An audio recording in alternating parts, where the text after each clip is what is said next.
নারায়ণগঞ্জ কিন্তু historically had been hub of extremely talented footballers, এবং আমি আজকে জানতে পারলাম, আমাকে গজ ভাই বললেন যে আমাদের বর্তমান যে ক্যাপ্টেন তপুর রহমান তিনিও নাকি নারায়ণগঞ্জের, এবং নারায়ণগঞ্জ হিস্টোরিক্যালি অনেক নামি দামি ফুটবলার দিয়েছে।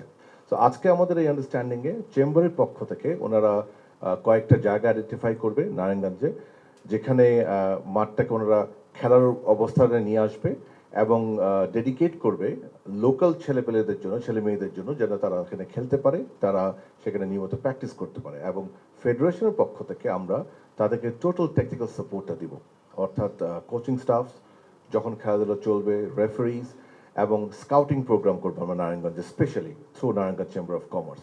So this is a unique initiative.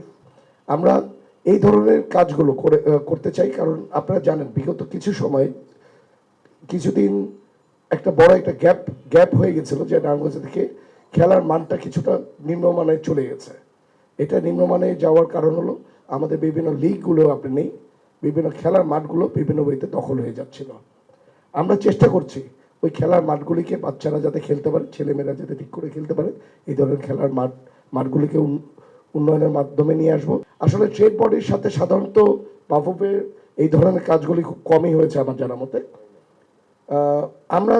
আমরা করছি আসলে নারায়ণগঞ্জ চেম্বার, আমরা একটা কথা বিশ্বাস করেছিলাম প্রথম থেকে, কারণ আপনারা শুনতে পেরেছেন যে এটা 7 বছর হয়ে গেছে যে আমাদের বিভিন্ন এই ধরনের সংগঠনগুলি আছে আমাদের নারায়ণগঞ্জে, যেটা আমাদের নারায়ণগঞ্জ চেম্বার অফ কমার্স সেটাও প্রায় 40 বছর পুরানো একটি সংগঠন।